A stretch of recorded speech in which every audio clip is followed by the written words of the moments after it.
Hi, my name is Kelly Santa Rosa. I'm a policy analyst with AUMA, and I'd like to welcome you to our affordable housing webinar. We're very pleased today to bring you 4 speakers to talk about affordable housing. First, Darren Reedy is going to take you on a tour of AUMA's new housing hub. This is an online source of information, resources, and strategies that we've put together to support municipalities looking to develop affordable housing locally. Next, Kelly Wagar from Canada Mortgage and Housing Corporation is going to talk about the supports and services CMHC offers to municipalities, including assistance with housing needs. And then Joshua and Deanne Bernard from the Alberta Rural Development Network will talk about their sustainable housing initiative and some of their success stories. After the presentation, we'll have around half an hour for questions. And now I will turn the mic over to Darren.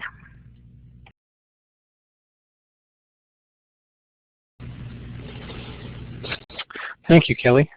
As Kelly mentioned, my name is Darren Reedy, and I'm a consultant that specializes in supporting municipalities in the areas of policy and finance, and through that work I lead AUMA's Welcoming and Inclusive Communities Initiative. The development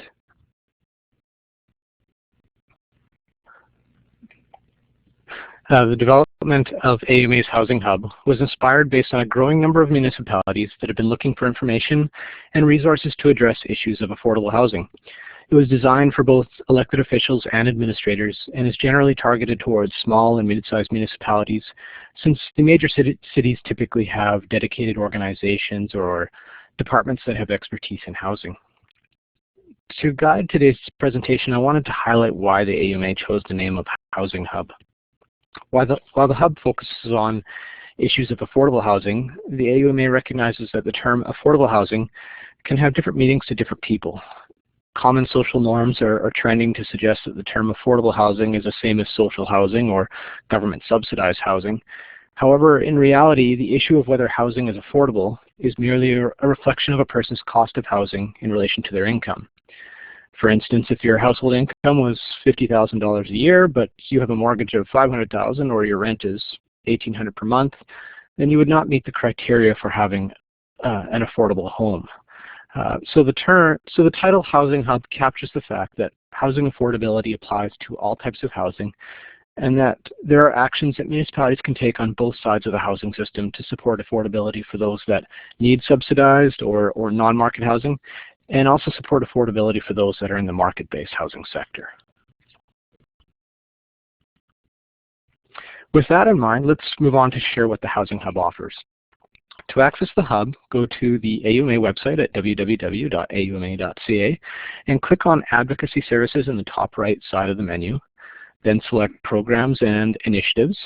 And under the Programs and Initiatives page, you'll find over 25 resources that cover a broad range of topics. And from there, you can scroll down and click on the Housing Hub. At that point, you'll be brought to the introduction page for the Hub. So this slide provides an overview of each web page that's within the Housing Hub. Each user will have a varying degree of understanding about the issues surrounding housing affordability, and so you can pick and choose based on your own knowledge of the topic. From the introduction page, you can access pages on what is affordable housing, which includes definitions from the CMHC and examples to demonstrate what is considered affordable based on a range of incomes. If you want to have a better understanding of why municipalities should focus on affordable housing, you can go to the page titled, How Can Housing Affordability Impact My Community? There's also a page that explains Alberta's non-market housing system. This is a good source of information for those that want to understand the different types of non-market housing and how the province funds and manages each type. As you can expect, the page titled How Municipalities Can Act provides guidance on how municipalities can take steps at the local level. And then there are pages of information on how to access funding, information on toolkits and resources, and a page that lists over 25 stakeholders that have a role in housing issues. Lastly, there's a page that summarizes AUMA's advocacy positions on housing, and a page that summarizes the current events in the sector, such as how the federal government has been conducting a survey to develop a national housing strategy. Now, as you can see on the screen, there are 4 pages on the right side that are a light blue color. These are subpages that can be accessed from the How Municipalities Can Act page. These include how to get started, strategies to support housing affordability, how to overcome NIMBYism in the community, and how to measure performance. And in case you're wondering, NIMBYism is an acronym for Not in My Backyard. It is a term used to describe situations where residents become opposed to any sort of development in the neighborhood. And it can be particularly problematic when a non-market housing development is proposed, as people assume that it will have a negative impact on the community. Over the next few slides, I will highlight some key information from the pages on how municipalities can take action at the local level. The How to Get Started page offers guidance on how you can begin to craft a strategy. It suggests you begin by asking the questions of who you are targeting, what are the priority demographics, and what types of housing is needed to support them. Does that mean you need an emergency shelter, or housing that offers support services, or is there just a lack in market-based rental housing in the community? And a housing assessment can be a good start, and the Hub offers information on how that can be done using a consultant, or how municipal staff can conduct their own assessment using the suggested resources. Moving on to the strategies page, the information is broken into two categories. The first category focuses on how municipalities can use their land use and development policies to support housing affordability over a long-term period. Examples may include the permitting of secondary rental suites, looking at how you use your density and development standards, or how your practices can create a diverse range in types of housing. For instance, if your community is primarily made up of single-family detached homes, is there a role that you can play to offer more diversity in housing, such as apartments or townhouses, which may support single persons with low income that may not be able to afford a standard detached house in your community? The second category of strategies is how municipalities can act by offering financial incentives and partnering on housing developments. This page offers examples from what some communities have chosen to do at the local level.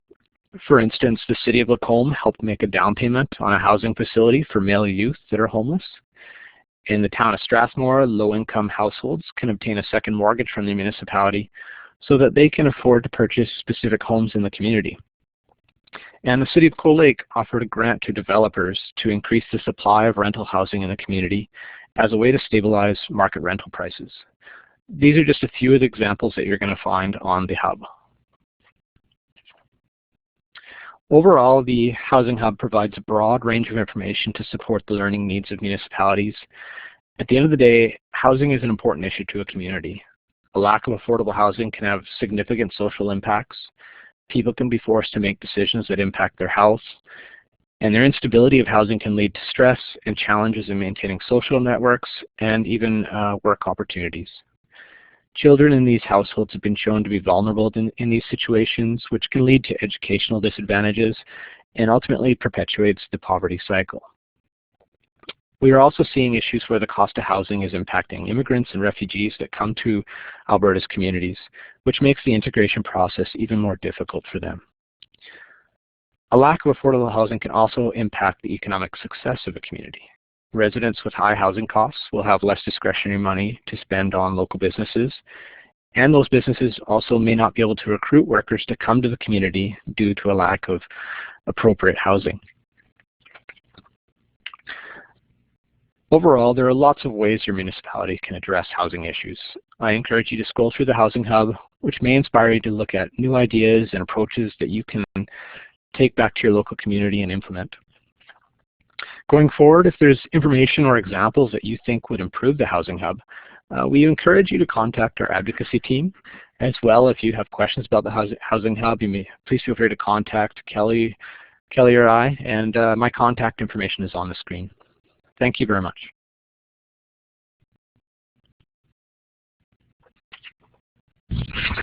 Okay, we're going to turn the mic over now to Kelly from CMHC.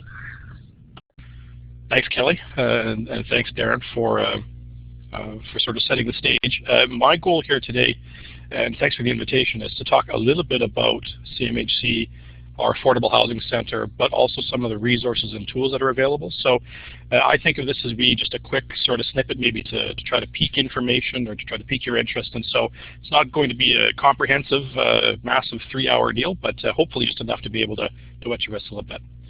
So if you've never dealt with CMHC before, who are we? Well, we are a Crown Corporation and we are the nation's housing agency.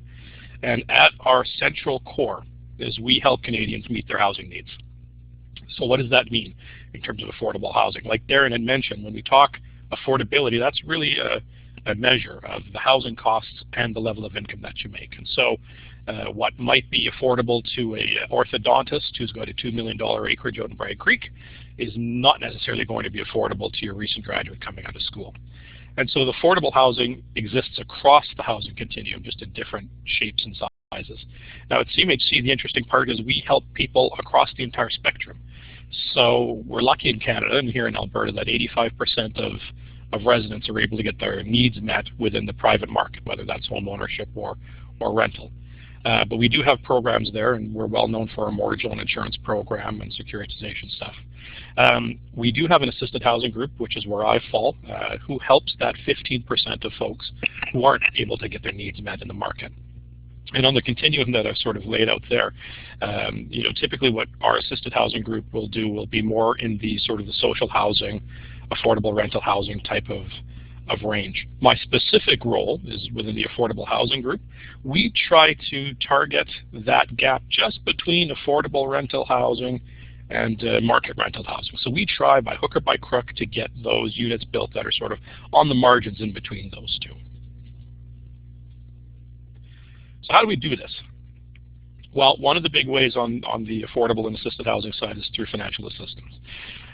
This year was really interesting for us because the federal budget came out with a number of housing-related initiatives. The government announced $2.3 billion in funding for affordable housing over the next 2 years, in addition to what had already been committed. They announced the creation of an affordable rental housing initiative and also announced the creation of a rental housing innovation fund. So there's lots of things currently at play. And as Darren mentioned, there is also the National Housing Strategy that's being developed. And we'll maybe talk really quickly about that a little later. Sort of the big money agreement, the big pot that we have is what we call the investments in affordable housing. And those are cost-matched agreements that we have with the provinces and territories. So here in Alberta, it's an agreement that we have with Alberta Seniors in Housing. So I've got the goals of that program sort of listed on the screen. One of the beautiful parts about the program is that we really do rely on the province to decide how they look at spending this funding. Is the priority? Well, the priority for the past couple of years has been really a lot of seniors lodges. So you'll have seen a lot of rural Alberta seniors lodges receiving funding for upgrades and renovations. But it provides the provinces and territories with a lot of latitude to try to meet the needs of their residents as best that they see fit. And so I look at housing management bodies across the province. They are active users of this. I know that the province is also coming up with a provincial housing strategy as well, and so it's going to be interesting going forward exactly how they're looking to spend some of these funds. The interesting part, though, is that the province is on first for everything with this. So they decide who gets the projects, what money goes to where, what they're looking at funding. But in terms of big capital dollars, that's sort of where the funds exist. I talked that we created a rental innovation fund. That's brand new. It's been out for about 6 weeks, 2 months now. It's a $200 million fund for the next 2 years to fund innovative rental housing. And what's interesting about this is if you ask me what innovation is, I could not tell you what we're looking for. And that's one of the benefits of this, because the box is so wide as to try to collect as much as we possibly can. Everyone is open and eligible to come into this, whether it's a municipality, a nonprofit housing provider. It could even go as far as students coming out of university or college who've got an interesting housing idea. The key factor is that it has to be innovative, something that we typically haven't seen before. There are elements, sort of the requirements. It has to be affordable, at least 5 units. We're typically looking for innovation in the ways of design or financing models. So in rural Alberta, I could think of maybe an innovative way would be a mixed project or container housing or energy efficient housing, something that we don't typically see normally. Resource efficiencies is also very important as well, trying to sort of raise the bar for the next generation of housing in Canada. So we do have that, and the information about the criteria is available online. I was hoping by the time that we were able to have this web form that we would be able to tell you a little bit more about the rental financing initiative, but we We don't know about it yet. It's still in the works. I would be shocked if it wasn't released at the end of the month. But again, this is going to be a program that's, in taking a look at the early drafts of it, it's going to be open for everybody, including municipalities. And it really is for the development of new rental housing across the country. So I'm sure when we get the criteria and the program developed, we'll certainly send it to our friends at AUMA, who will like to send it out to anybody who's interested. Seed funding program. This is where I tend to spend a lot of my time, and that is a program that's designed to try to assist people who are interested in developing housing offset some of the initial costs of developing a project. And so the program can provide up to $50,000 in terms of a contribution and up to a $200,000 interest-free loan. And generally speaking, it's to cover, well, anything that would be considered soft costs. So whether it's architectural, detailed project drawings, municipal permitting is a common one that nonprofit groups have to pay. Exploration of financing options is one. Essentially, it's to try to help organizations cover some of those upfront costs that they need to do before they can actually get in the ground. Now, the nice part of the application process for this is fairly straightforward. Turnaround is very quick. And also our consultants play a pretty lead role in terms of trying to help organizations about whether or not they're ready for the seed funding program, and if they're not, how we can help them to get to that, to get to the point where we could assist them in the future. Which brings me to the second part of really how we help in terms of affordable housing, and that's with information and tools. One thing that we are known for is a massive repository of affordable housing information across Canada. And that is the main crux of our Affordable Housing Center's website. So the website that we've got for affordable housing contains all of the information about all of our financial assistance programs. But where I tend to find that the most impact that comes from is from our tools and resources that we offer here. I meet with a number of municipalities who have an interest in creating or developing affordable housing, but they don't know how to start, where to start, what we can look at. Well, I'm a huge fan of not reinventing the wheel, and our Affordable Housing Center, through our project profiles, case studies and strategies, give a massive amount of different ways that municipalities have developed housing in the past, so it's a great resource to start from. Also here, and I always put a plug in for our e-newsletter. If you sign up for our e-newsletter, it comes out typically once a month, but it is giving you up-to-date information about affordable housing in Canada, whether it's information about programs, educational opportunities that we might have, or web forms, just like this one, on a wide variety of topics. So that's one that I always try to plug. From a municipal standpoint, I mean, there's a lot of interesting stuff. The one that we tend to get the most interest in is the guide, and I'm not sure what marketing person created this massive long title, but it's the Guide for Canadian Municipalities for the Development of a Housing Action Plan. Long story short, this is a guide. If you're interested in developing a plan, it will help you go from point A to point B and all the points in between. We, like Darren had mentioned, we tended to find that larger municipalities have a capacity internally to develop plans and strategies, but some of the smaller municipalities don't. And so this guide is designed very much for communities that have 20,000 people and under. The guide, it's available on our website. So we go and do presentations all the time. It covers 7 key components that needs to be in a housing plan for it generally to be effective, and also provides the 9 steps needed to create a plan. And I go back to that, not at reinventing the wheel. You will see as one of the slides or one of the pages in there, it shows about 26 different things that municipalities can do right off the top that can help develop affordable housing in your community. So that's one resource that we definitely recommend taking a look at. The second one is our housing development checklist. A lot of municipalities are interested, either working through a housing management body or interested in developing housing on their own. But actually developing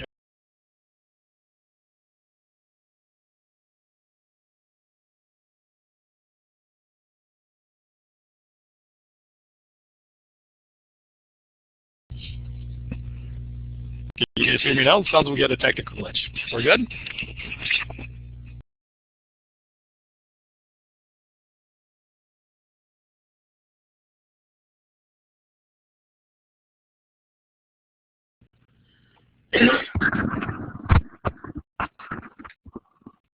Sorry, everybody, just changing mics there. Okay, so the housing development checklist. I was just told that no one sort of heard from this one on. The development of a housing project is it's great, it's exciting, it's fun, but it's very complex. And so the housing development checklist was designed to take you right from the initial sort of visioning steps to the very end of construction when you get the keys at the end of the day. One of the great parts about the fact sheet too is that it really does cover every step along the way. So you know if you haven't checked a box, you've actually missed something. The 4 key phases, getting started, feasibility, pre-development, and construction, are all there and are all available for you to take a look at. There's also frequently asked questions, sort of checklists and information. You'll see that a need and demand assessment checklist is there on the screen for you right now. At a number of steps along the way, you do have a little bit more detailed information of exactly what it means. When we say we're looking for a need and demand assessment, what are we looking for? If we talk about financing, well, what sort of financing, what does it look like? What sort of shapes can it take? So that's a very interesting one as well. Now, there's a lot more on our website. The consultants, such as myself, Alina, and Cody, and I'll give you their contact information in a minute or two, we are happy to help answer any questions that you might have, because really, while we do have financial assistance, a lot of our role that we tend to play is in the information delivery and sort of the matchmaking end of things. Now, Darren mentioned it, and I mentioned it earlier. I'd be crazy if I didn't talk about the National Housing Strategy. The budget this year essentially said that Canada, you will have a national housing strategy by the end of the next 2 years. So this past year, CMHC and the Conference Board of Canada have been going out to all Canadians consulting about what should a national housing strategy look like. So we spent the summer doing that. We took about nearly 7,000 folks were able to participate in the process, whether that was online through our Let's Talk Housing website, or whether that was through conferences or panels that were specifically held. On National Housing Day, which was November 22nd, Minister Duclos had a nationally televised web forum where we actually launched the What We Heard document. And so it's about a 60-page document which consolidates all of what we heard from across Canada. The great part is that Canadians do care about housing, and it should come as no surprise that when Canadians do care, we also care about the most vulnerable people out there. Now, there's 11 central themes that came through. The top 4 I've listed there. One is low-income groups and groups with distinct housing needs. A second central theme that came out is the cost of housing across the board, but notably in Canada's largest cities. The third part is building a stronger, affordable housing sector. And the fourth sort of top theme that came out of that was the renewal of the existing social and subsidized housing stock. But if you're interested in what was said, I'd certainly recommend that you take a look at the letstalkhousing.ca website where the document is. And by this time next year, Minister Duclos committed that we will have the National Housing Strategy out sometime in 2017. So I'm looking very forward to that. So there's all of the contact information. I take care of Northern Alberta, Edmonton and North. Alina and Cody take care of Southern Alberta. And so again, if you have any questions, any thoughts, any ideas, anything that you'd want to bounce by or get information on, please feel free to call us or send us an email. We would be certainly happy to help you guys answer any questions that you might have.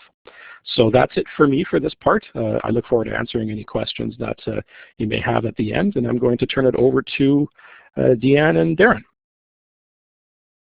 Or sorry, Josh, Deanne and Josh, my apologies, Deanne and Josh.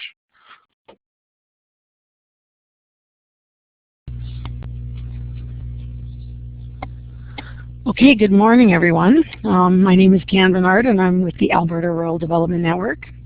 We're going to give you a quick overview of the ARDN. We were created through a voluntary partnership of Alberta's public post-secondary institutions, so colleges, universities, and technical institutes. We've been around since April of 2009. Although we're owned by the colleges and universities, we are an independent, not-for-profit organization. We are a small organization with 5 full-time and 1 part-time staff. We started as a 3-year project, but the board decided we should stick around, so here we are 7.5 years later. Essentially, as we're a small organization working with very large organizations, we are a provincial connector. We look at connecting people to the other stakeholders and people they need to work with, and we will look at generating solutions that are going to benefit rural Albertans.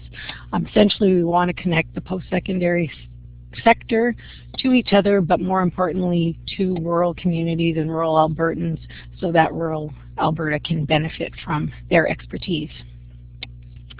So essentially, we are a project facilitator. We look at promising projects that are identified usually by grassroots champions.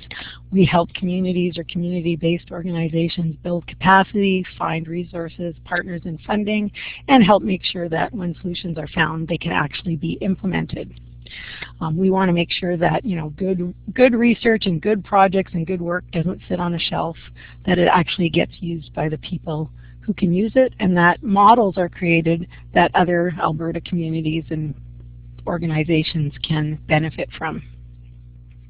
So we do have this little model of identifying issues, getting the right people together to talk about it, doing that collaborating and partnering, facilitating either research or doing some kind of project, finding the solutions or results that people can use, make sure that information is disseminated and shared, and that, as I said before, that solutions are adopted and implemented.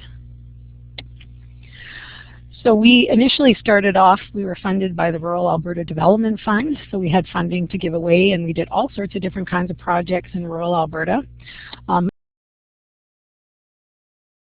And when that money ran out in 2013, we looked at where we were having the most impact and where were the gaps in rural Alberta. So we came up with 3 key areas of focus where we felt we were having the most success. They included things like vulnerable populations, so disadvantaged people living in rural Alberta, workforce development, how do we make sure rural Albertans have jobs in rural Alberta, and also municipal sustainability, how do we make sure that people living in rural Alberta have access to services, and that communities, especially small communities, are not just surviving but thriving. So some of our key projects, we administer all the rural and remote homelessness funding for the federal government. We work on affordable housing, access to services, business retention and expansion, transportation, counseling, things like that.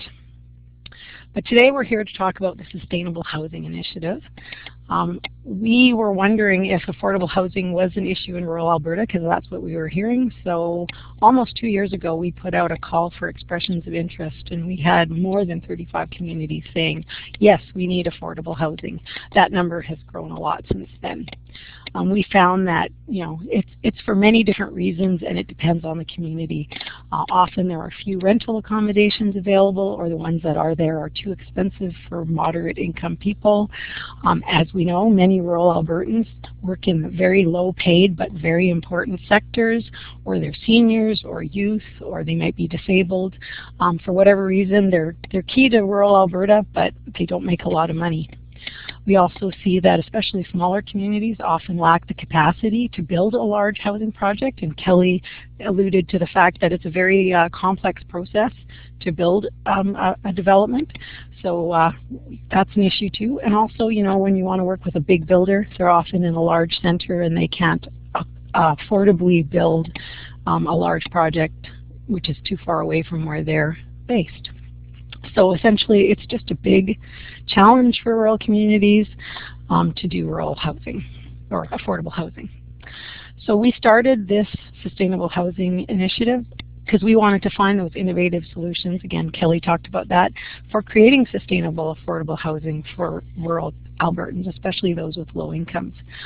We don't do all the work ourselves, but essentially we help facilitate people in the communities to walk through the process step by step to get things done. We provide a lot of information about options and opportunities, connecting people to the resources that CMHC has, but also helping them work through those checklists, helping them find and access funding and other resources, helping them find low-cost access to things like the needs assessments, feasibility studies, community consultations, finding those architects, designers, engineers, and builders that they need to work with in the most cost-effective way. We also help with project management, helping communities get through that process. And then, of course, most importantly, we want to make sure that every project has a comprehensive and viable long-term management plan, because yes, you can build it and they might come, but if you can't manage it, then it's all for naught. So what we've been doing up till now is conducting those analyses of need and demand, doing community consultations and analysis of financial viability at a very low cost. We can offer a number of services for much less than many communities would pay for a single service, usually less than $15,000. We have no stake in the game. We're just a facilitator. We're working for the community, so we are able to provide unbiased resources for communities. We also want to look at helping communities work together as a region so that they're not all fighting for the same resources, that we find ways of distributing things equitably. We help make sure that the project can be managed and funded sustainably. We do things like work with community partners to ensure things like land is donated and other resources, because that's key to getting things like CMHC funding. And again, making sure that long-term management is in place. But ultimately, what we really want to do is create a model that rural Alberta communities can use to create and build and manage innovative, attractive, affordable housing in rural Alberta. So right now, it's pretty hit and miss, other than for seniors. So in the past year, this has been Joshua's work. He's worked directly with 7 rural Alberta communities. He has helped them raise almost $330,000, and that's paying for all the things you see there: needs and demands analysis, financial viability, business plans, consultations, site plans, permit drawings, all those kinds of things that are on that checklist Kelly talked about. ARDN also works on rural homelessness. I don't want to go too much in that, but that's part of the continuum for affordable housing. So often we're looking at how those affordable housing projects can work with homelessness, whether it's transitional, emergency, or other kinds of housing along with the affordable housing. We have an Access to Justice project. I mentioned access to services. Alberta has a shortage of lawyers in the rural communities. How do we improve access to those services? We work on business retention and expansion, helping small businesses get the training that they need to help their businesses grow. We work on rural transportation, probably the single biggest issue facing rural Alberta if you don't have a private vehicle.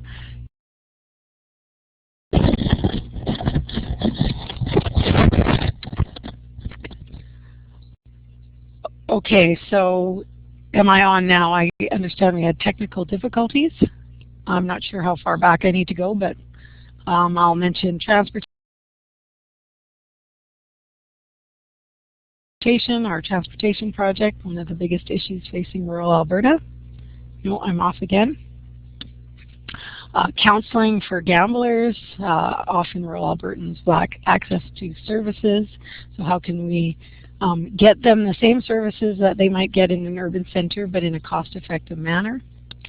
And things like workforce development. There's great projects out there. How do we get our women and Indigenous youth working in the trades? So we're always interested in learning what your rural community issues are. Specifically, we want to help you with your sustainable housing and your affordable housing. So we encourage you to contact us, ardn.ca, if you're interested in talking to us about bringing affordable housing to your community. Okay, so that concludes our 3 speakers. And I'll just wait a minute. If anyone has any questions, Feel free to type them in the chat box. Anything they'd like to bring to our attention, any issues that you're currently undergoing with affordable housing in your community. We'll just wait a couple minutes to see if anyone has any questions, and if not, we'll assume that we're just absolutely perfect presenters and we covered everything.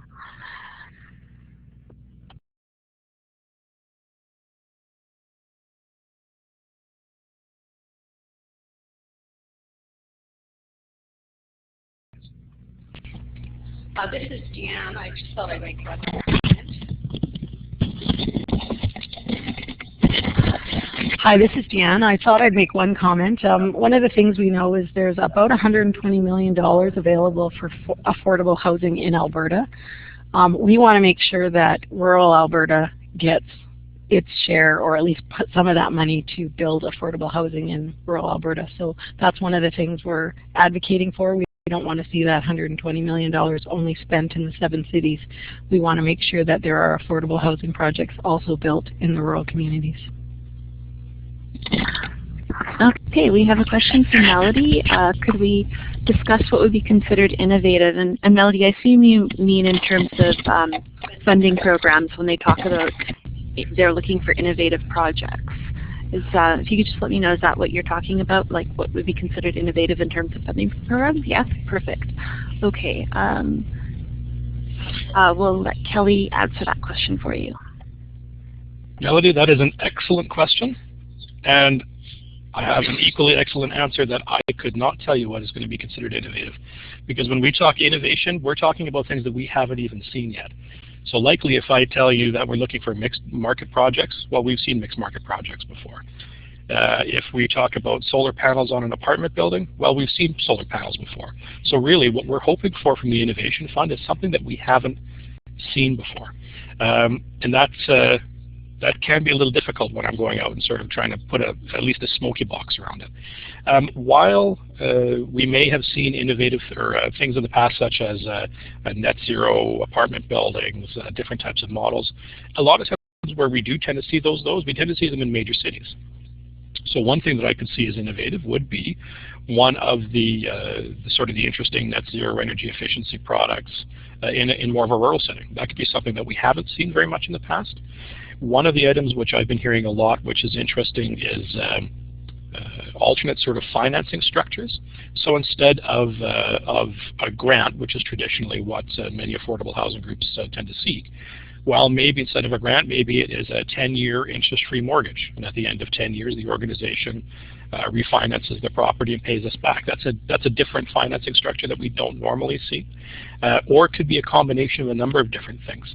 And so there's not really any hard and fast rule about what we are specifically looking for innovation, primarily because we're hoping to see things that we have never seen before.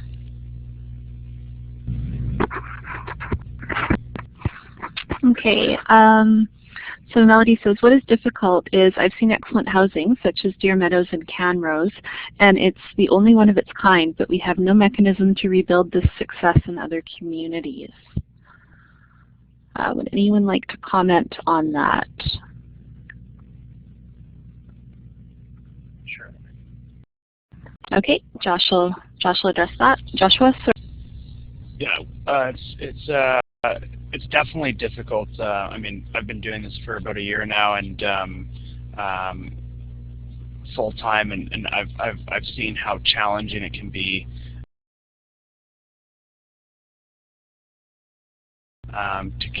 for all the stars to align to rebuild. Sorry. For all the stars to align to get a project built.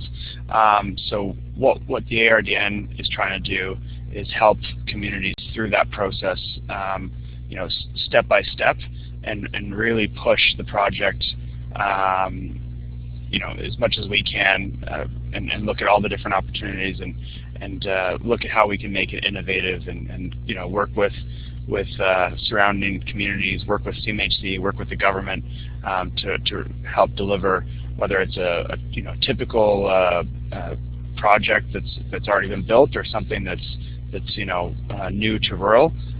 Ultimately, we just want to help increase the affordable housing inventory in rural communities? For me from CMHC, one of the things that I've seen is it's difficult to replicate identical projects in multiple places, and that is true. But when you actually dig into the project, there are certain aspects and a number of aspects that can be replicated because it's not just simply funding which gets a project built. It is community mobilization, lessons you can learn on the NIMBY end of things, the financing structure, and so while it may not be easy to sort of cookie cutter a number of the projects, there's a ton of learnings that can be learned from how the project got to the point where it was successful because I look on the funding end of things. The unfortunate part is that there is a large need for dollars out there, and the dollars are limited. And so really it's the projects which are well put together that have got that community grassroots support that tend to get funded. And so you can learn a lot of lessons from these other projects, even if you can't simply just cookie cutter replicate them across the province.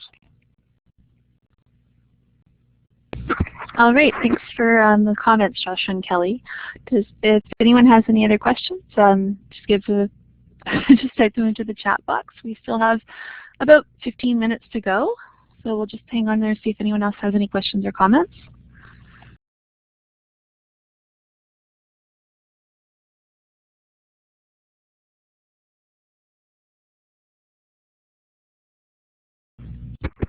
Melody, are you asking a question?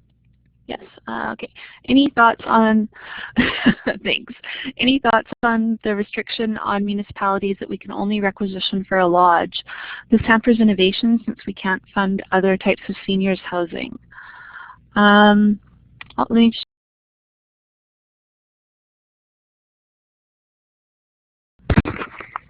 was I talking? I'm talking.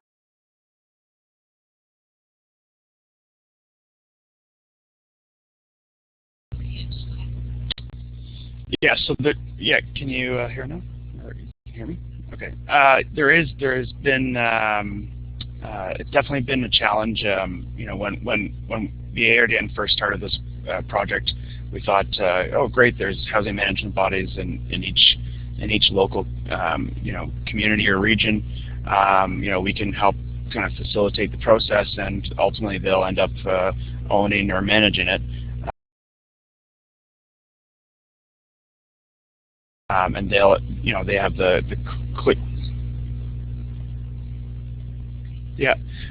they'll have the clearest path to get funding from the province.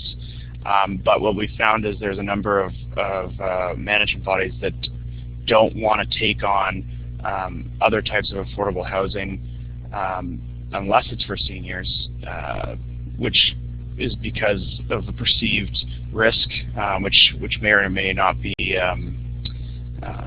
true, but ultimately I know that that's something that, or it's my understanding that the province is looking to address that. Okay, thanks, Joshua. Any other questions?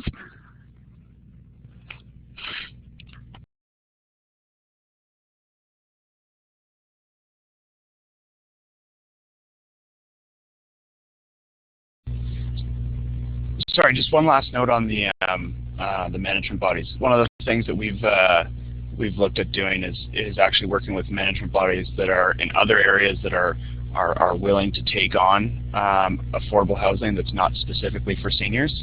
So we're in conversation with them at looking at potentially, operating affordable housing projects and even developing affordable housing projects in other communities.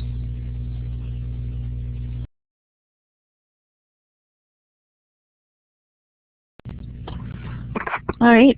Well, thanks. No, thanks for the questions and for bringing up those issues. I think it's good to have a discussion around that.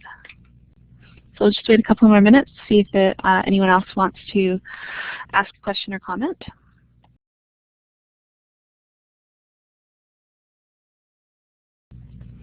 Okay, well, with that, I would like to once again thank Darren, Kelly, Deanne, and Joshua for taking the time to discuss affordable housing with us today.